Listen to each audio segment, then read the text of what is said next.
Barnaby Rudge by Charles Dickens, Chapter 35. When John Willett saw that the horsemen wheeled smartly round, and drew up three abreast in the narrow road, waiting for him and his man to join them, it occurred to him with unusual precipitation that they must be highwaymen, and had Hugh been armed with the blunderbuss in place of a stout cudgel, he would certainly have ordered him to fire it off at a venture, and would, while the word of command was obeyed, have consulted his own personal safety in immediate flight. Under the circumstances of disadvantage, however, in which he and his guard were placed, he deemed it prudent to adopt a different style of generalship, and therefore whispered his attendant to address them in the most peaceable and courteous terms. By way of acting up to the spirit and letter of this instruction, Hugh stepped forward, and flourishing his staff before the very eyes of the rider nearest to him, demanded roughly what he and his fellows meant by so nearly galloping over them, and why they scoured the king's highway at that late hour of night. The man whom he addressed was beginning an angry reply in the same strain, when he was checked by the horseman in the centre, who, interposing with an air of authority, inquired in a somewhat loud, but not harsh or unpleasant voice, "Pray, is this the London road?" "If you follow it right, it is," replied Hugh roughly. "Nay, brother," said the same person, "you're but a churlish Englishman, if Englishman you be, which I should much doubt but for your tongue. Your companion, I am sure, will answer me more civilly. How say you, friend?" "I say it is the London road, sir," answered John, "and I wish," he added in a subdued voice as he turned to Hugh, "that you was in any other road, you vagabond. Are you tired of your life, sir, that you go a-trying to provoke three great neck-or-nothing chaps that could keep on running over us, backwards and forwards, till we was dead, and then take our bodies up behind him and drown us 10 miles off?" "How far is it to London?" inquired the same speaker. "Why, from here, sir," answered John persuasively, "it's 13 very easy mile." The adjective was thrown in as an inducement to the travellers to ride away with all speed, but instead of having the desired effect, it elicited from the same person the remark, 13 miles! It's a long distance, which was followed by a short pause of indecision. "Pray," said the gentleman, "are there any inns hereabouts?" At the word inns, John plucked up his spirit in a surprising manner. His fears rolled off like smoke. All the landlord stirred within him.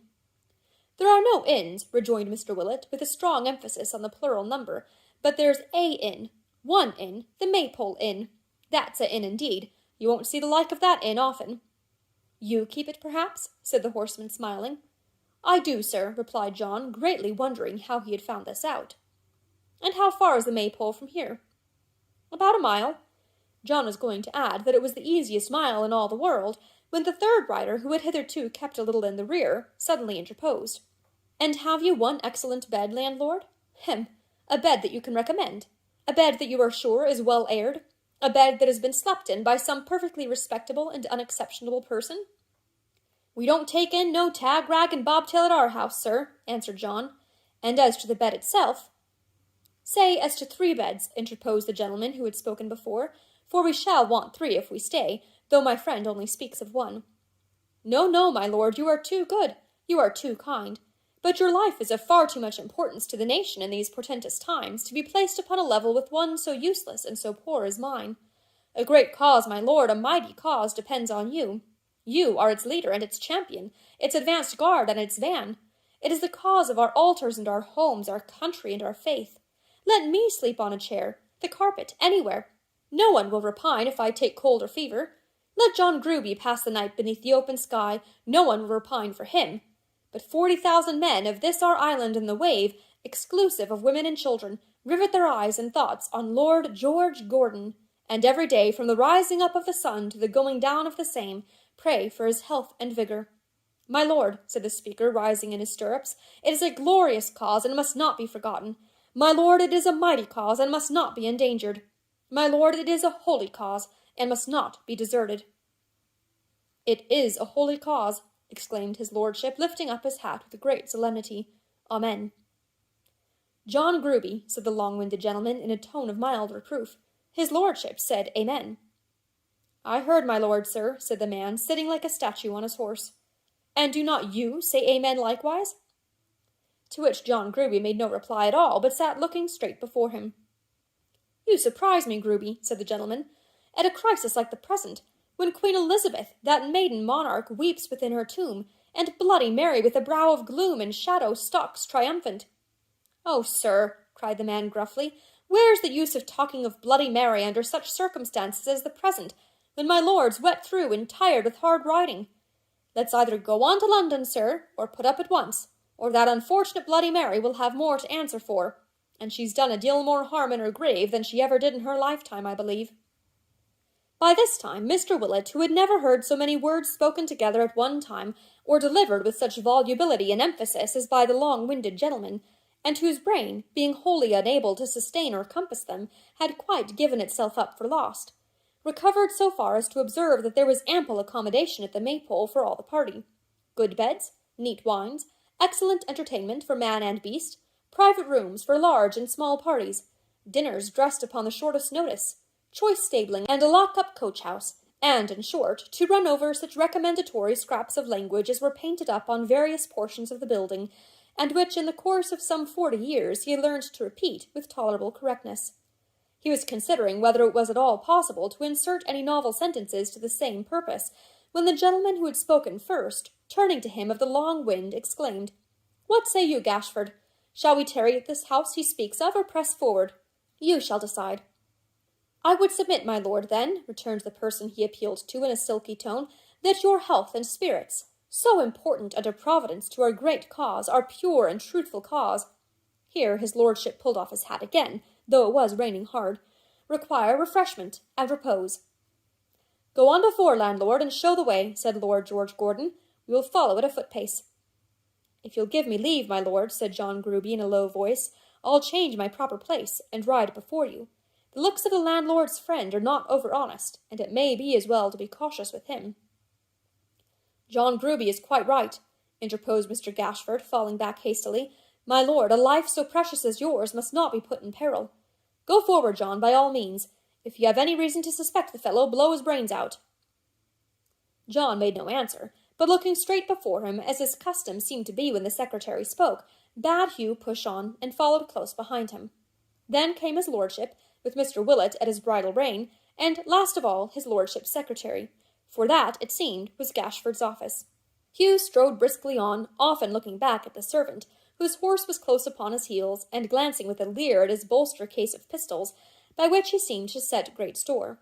He was a square-built, strong-made, bull-necked fellow of the true English breed, and as Hugh measured him with his eye, he measured Hugh, regarding him meanwhile with a look of bluff disdain.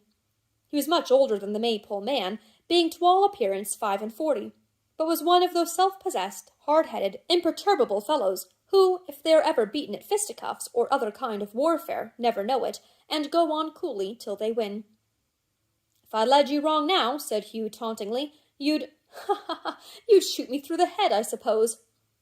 John Gruby took no more notice of this remark than if he had been deaf and Hugh dumb, but kept riding on quite comfortably, with his eyes fixed on the horizon. "Did you ever try a fall with a man when you were young, master?" said Hugh. "Can you make any play at single-stick?" John Gruby looked at him sideways with the same contented air, but deigned not a word in answer. "Like this," said Hugh, giving his cudgel one of those skilful flourishes in which the rustic of that time delighted. "Whoop!" "Or that," returned John Gruby, beating down his guard with his whip, and striking him on the head with its butt end. "Yes, I played a little once. You wear your hair too long. I should have cracked your crown if it had been a little shorter." It was a pretty smart, loud-sounding rap as it was, and evidently astonished Hugh, who for the moment seemed disposed to drag his new acquaintance from his saddle. But his face, betokening neither malice, triumph, rage, nor any lingering idea that he had given him offence, his eyes gazing steadily in the old direction, and his manner being as careless and composed as if he had merely brushed away a fly, Hugh was so puzzled, and so disposed to look upon him as a customer of almost supernatural toughness, that he merely laughed, and cried, "Well done!" then, sheering off a little, led the way in silence. Before the lapse of many minutes, the party halted at the Maypole door. Lord George and his secretary, quickly dismounting, gave their horses to their servant, who, under the guidance of Hugh, repaired to the stables. Right glad to escape from the inclemency of the night, they followed Mr. Willett into the common room, and stood warming themselves and drying their clothes before the cheerful fire, while he busied himself with such orders and preparations as his guest's high quality required.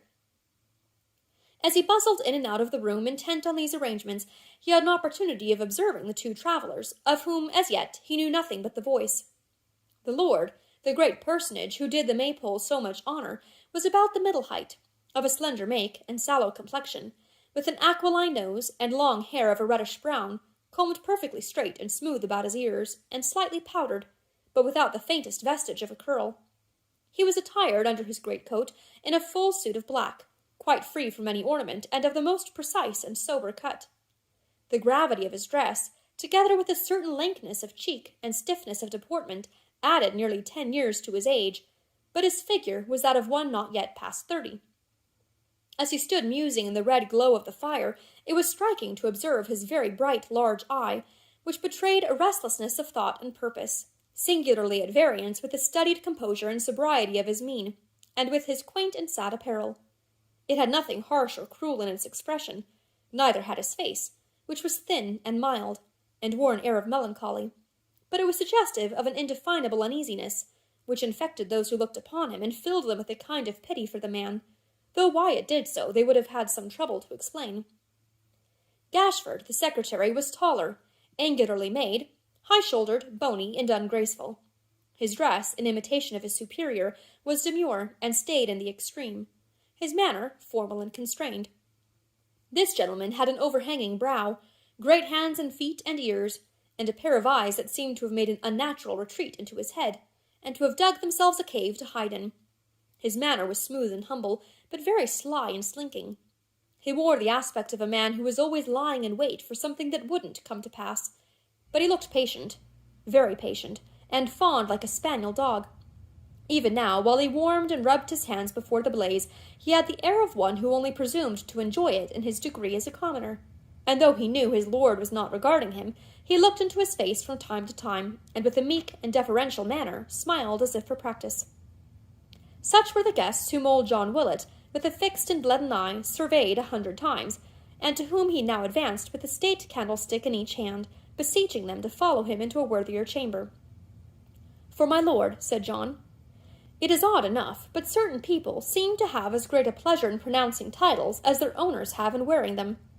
This room, my lord, isn't at all the sort of place for your lordship, and I have to beg your lordship's pardon for keeping you here, my lord, 1 minute." With this address, John ushered them upstairs into the state apartment, which, like many other things of state, was cold and comfortless. Their own footsteps, reverberating through the spacious room, struck upon their hearing with the hollow sound, and its damp and chilly atmosphere was rendered doubly cheerless by contrast with the homely warmth they had deserted. It was of no use, however, to propose a return to the place they had quitted, for the preparations went on so briskly that there was no time to stop them. John, with the tall candlesticks in his hands, bowed them up to the fireplace. Hugh, striding in with a lighted brand and pile of firewood, cast it down upon the hearth and set it in a blaze. John Gruby, who had a great blue cockade in his hat, which he appeared to despise mightily, brought in the portmanteau he had carried on his horse, and placed it on the floor, and presently all three were busily engaged in drawing out the screen, laying the cloth, inspecting the beds, lighting fires in the bedrooms, expediting the supper, and making everything as cozy and as snug as it might be on so short a notice. In less than an hour's time, supper had been served, and ate, and cleared away, and Lord George and his secretary, with slippered feet and legs stretched out before the fire, sat over some hot mulled wine together. "So ends, my lord," said Gashford, filling his glass with great complacency, "the blessed work of a most blessed day." "And of a blessed yesterday," said his lordship, raising his head. "Ah!" and here the secretary clasped his hands, "a blessed yesterday indeed. The Protestants of Suffolk are godly men and true. Though others of our countrymen have lost their way in darkness, even as we, my lord, did lose our road tonight, theirs is the light and glory." "Did I move them, Gashford?" said Lord George. "Move them, my lord, move them. They cried to be led on against the papists. They vowed a dreadful vengeance on their heads. They roared like men possessed." "But not by devils," said his lord. "By devils, my lord, by angels." "Yes, oh, surely, by angels, no doubt," said Lord George, thrusting his hands into his pockets, taking them out again to bite his nails, and looking uncomfortably at the fire. "Of course by angels. Eh, Gashford?" "You do not doubt it, my lord," said the secretary. "No, no," returned his lord, "no, why should I? I suppose it would be decidedly irreligious to doubt it, wouldn't it, Gashford? Though there certainly were," he added, without waiting for an answer, "some plaguy ill-looking characters among them." "When you warmed," said the secretary, looking sharply at the other's downcast eyes, which brightened slowly as he spoke, "when you warmed into that noble outbreak, when you told them that you were never of the lukewarm or the timid tribe, and bade them take heed that they were prepared to follow one who would lead them on, though to the very death, when you spoke of 120,000 men across the Scottish border who would take their own redress at any time, if it were not conceded, when you cried, 'Perish the Pope and all his base adherents! The penal laws against them shall never be repealed while Englishmen have hearts and minds,' and waved your own and touched your sword, and when they cried, 'No popery,' and you cried, 'No, not even if we wade in blood,' and they threw up their hats and cried, 'Hurrah! Not even if we wade in blood! No popery! Lord George! Down with the papists! Vengeance on their heads!' When this was said and done, and a word from you, my lord, could raise or still the tumult, then I felt what greatness was indeed, and thought, when was there ever power like this of Lord George Gordon's?" "It's a great power. You're right, it is a great power," he cried with sparkling eyes. "But, dear Gashford, did I really say all that?" "And how much more?" cried the secretary, looking upwards. "Ah, how much more!" "And I told them what you say about the 140,000 men in Scotland, did I?" he asked with evident delight. "That was bold." "Our cause is boldness. Truth is always bold." "Certainly. So is religion. She's bold, Gashford." "The true religion is, my lord." "And that's ours," he rejoined, moving uneasily in his seat, and biting his nails as though he would pare them to the quick. "There can be no doubt of ours being the true one. You feel as certain of that as I do, Gashford, don't you?" "Does my lord ask me?" whined Gashford, drawing his chair nearer with an injured air, and laying his broad flat hand upon the table. "Me?" he repeated, bending the dark hollows of his eyes upon him with an unwholesome smile. "Who, stricken by the magic of his eloquence in Scotland but a year ago, abjured the errors of the Romish Church, and clung to him as one whose timely hand had plucked me from a pit." "True. No, I didn't mean it," replied the other, shaking him by the hand, rising from his seat and pacing restlessly about the room. "It's a proud thing to lead the people, Gashford," he added as he made a sudden halt. "By force of reason, too," returned the pliant secretary. "Ay, to be sure. They may cough and jeer and groan in Parliament, and call me fool and madman, but which of them can raise this human sea and make it swell and roar at pleasure? Not one." "Not one," repeated Gashford. "Which of them can say for his honesty what I can say for mine? Which of them has refused a minister's bribe of 1,000 pounds a year to resign his seat in favour of another? Not one." "Not one," repeated Gashford again, taking the lion's share of the mulled wine between whiles. "And as we are honest, true, and in a sacred cause, Gashford," said Lord George with a heightened colour and in a louder voice, as he laid his fevered hand upon his shoulder, "and are the only men who regard the mass of people out of doors, or are regarded by them, we will uphold them to the last, and will raise a cry against these un-English papists, which shall re-echo through the century, and roll with a noise like thunder.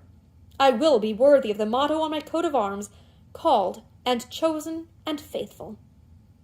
"Called," said the secretary, "by heaven." "I am." "Chosen by the people." "Yes." "Faithful to both."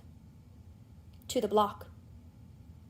It would be difficult to convey an adequate idea of the excited manner in which he gave these answers to the secretary's promptings, of the rapidity of his utterance, or the violence of his tone and gesture, in which, struggling through his Puritan's demeanour, was something wild and ungovernable which broke through all restraint. For some minutes he walked rapidly up and down the room, then stopping suddenly, exclaimed, "Gashford, you moved them yesterday too. Oh, yes, you did." "I shone with the reflected light, my lord," replied the humble secretary, laying his hand upon his heart. "I did my best." "You did well," said his master, "and are a great and worthy instrument. If you will ring for John Gruby to carry the portmanteau into my room, and will wait here while I undress, we will dispose of business as usual, if you're not too tired." "Too tired, my lord, but this is his consideration, Christian from head to foot." With which soliloquy the secretary tilted the jug and looked very hard into the mulled wine to see how much remained. John Willett and John Gruby appeared together. The one, bearing the great candlesticks, and the other the portmanteau, showed the deluded lord into his chamber, and left the secretary alone, to yawn and shake himself, and finally to fall asleep before the fire. "Now, Mr. Gashford, sir," said John Gruby in his ear, after what appeared to him a moment of unconsciousness, "my lord's abed." "Oh, very good, John," was his mild reply. "Thank you, John. Nobody need sit up. I know my room."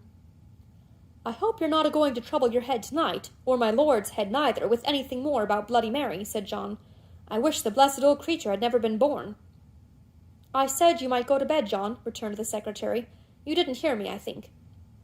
"Between Bloody Marys and blue cockades and glorious Queen Besses and no poperies and Protestant associations and making of speeches," pursued John Gruby, looking as usual a long way off and taking no notice of this hint, "my lord's half off his head.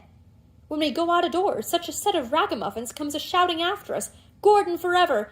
that I'm ashamed of myself and don't know where to look. When we're indoors, they come a-roaring and screaming about the house like so many devils, and my lord, instead of ordering them to be drove away, goes out into the balcony and demeans himself by making speeches to 'em, and calls 'em men of England and fellow countrymen, as if he was fond of 'em and thanked 'em for coming. I can't make it out, but they're all mixed up somehow or another with that unfortunate Bloody Mary, and call her name out till they're hoarse. They're all Protestants, too, every man and boy among 'em, and Protestants are very fond of spoons, I find, and silver plate in general, whenever area gates is left open accidentally. I wish that was the worst of it, and that no more harm might be to come. But if you don't stop these ugly customers in time, Mr. Gashford, and I know you're the man that blows the fire, you'll find 'em grow a little bit too strong for you. One of these evenings, when the weather gets warmer and Protestants are thirsty, they'll be pulling London down, and I never heard that Bloody Mary went as far as that." Gashford had vanished long ago, and these remarks had been bestowed on empty air. Not at all discomposed by the discovery, John Gruby fixed his hat on, wrong side foremost, that he might be unconscious of the shadow of the obnoxious cockade, and withdrew to bed, shaking his head in a very gloomy and prophetic manner until he reached his chamber.